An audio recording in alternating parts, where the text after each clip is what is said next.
Jumamosi njema. Ni tarehe 11 mwezi wa 7 mwaka 2026. Wewe ni ndugu David Erickson. Sasa hii hapa barua ya tai wanakusanyika pamoja kutoka maskani ya Branham. Wapendwa tabaka la watu wa kinabii, jinsi gani tunavyopenda neno ufunuo. Umuhimu wa ufunuo wote wa kweli kupitia Roho Mtakatifu kwa mwamini wa kweli hauwezi kamwe kutiliwa mkazo sana.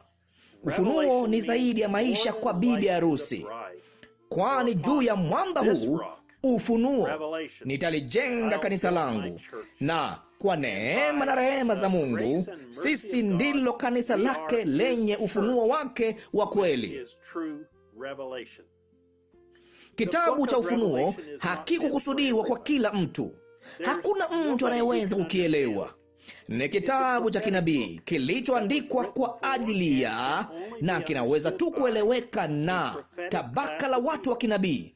Sisi bibi harusi wa Yesu Kristo. Ndicho kitabu pekee ambacho Kristo alikiandika mwenyewe katika Biblia nzima, bali alikituma na kukionyesha kupitia malaika wake kwa mtumishi wake Yohana.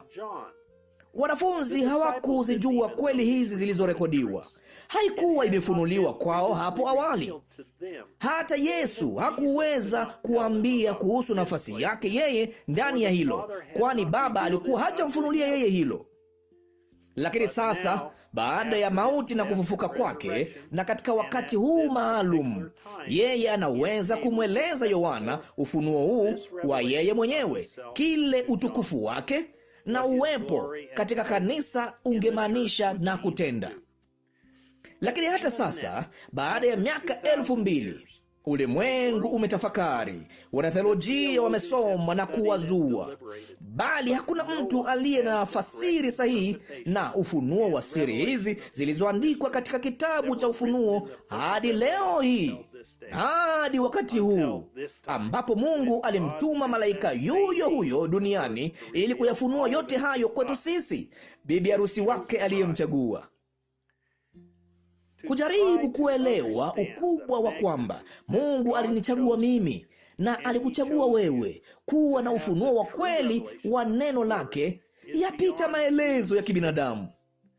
Ingawa kuna wengi wanaodai wanaufuata ujumbe na kusema wanaamini Mungu alimtuma nabii, wao hawana ufunuo kamili kwa kujua matokeo ya kutoifanya sauti yake kuwa ndiyo sauti iliyo muhimu zaidi ambayo hawana budi kuisikia.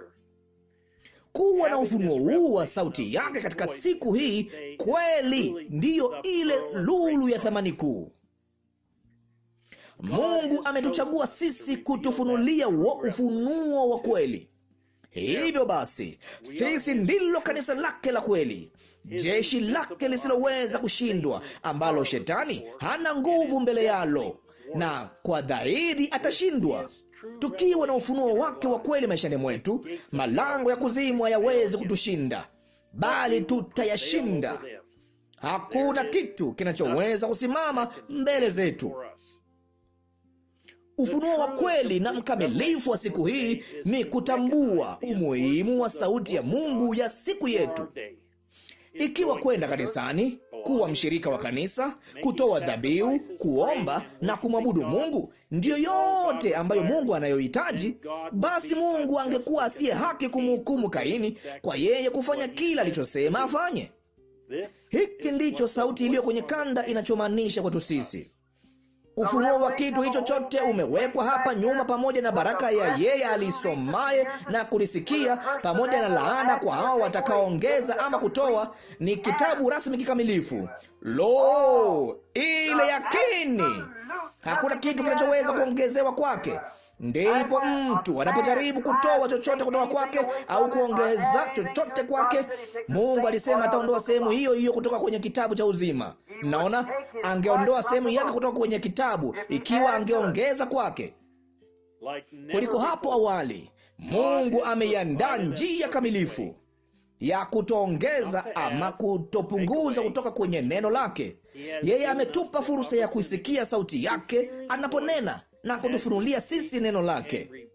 Hakuwezi kabisa kuwa na kitu chochote kikuu zaidi ya hilo. Huu ndiyo ufunuo wa kweli wa siku hii. Nimesisimkwa mno na niko chini ya matarajio makubwa kwa yale yote Bwana aliyotuandalia tunaposikiliza, kusoma na kujifunza nyakati 7 za kanisa. Mungu alikiandika, akamtuma malaika wake kwa Yohana kumwonyesha hicho. Kisha akatusubiri sisi tuweze kuwa hapa duniani wakati huu hasa, ili yeye aweze kumtuma malaika yuyo huyo kwetu sisi kukifunua. Hakujawahi kuwa na wakati mtukufu zaidi katika historia ya ulimwengu kuliko leo hii. Hakujawahi kuwa na heshima kubwa zaidi aliyowahi kupewa mwanadamu kuliko kupata fursa ya kusikia sauti ya Mungu wao wenyewe. Hakujawahi kuwa na wakati ambapo bibi harusi wake angeweza kuungana pamoja kwa sauti yake wote kwa wakati mmoja. Iweni tayari. Mungu anaenda kutupa ufunuo zaidi kumuhusu yeye mwenyewe na sisi ni nani. Jeshi lake lisiloweza kushindwa, bibi mteule aliyechaguliwa, kipenzi chake ambaye amemngojea tangu mwanzo wa wakati. Hakuna kinachoweza kutuondolea hilo. Limetia nanga katika mioyo na roho zetu zaidi ya hapo awali. Sasa limekuwa jambo halisi kwamba linatupa imani ya kunyakuliwa. Tutaianza safari yetu kuu Jumapili hii saa 6 mchana masaa ya Jeffersonville, ni saa 1 jioni Afrika Mashariki, tunaposikiliza ujumbe wa kwanza 60-1204M, ufunuo wa Yesu Kristo. Nataka kukuhimiza ukitwae kitabu chako cha nyakati 7 za kanisa, ukisome katika ukimya chumbani mwako na ujifunze sura kwa sura kila wiki. Tutaungana pamoja kuisikiliza sauti yake, kisha tujifunze neno lake. Ndugu Joseph Branham. Hii inahitimisha barua kutoka Jeffersonville.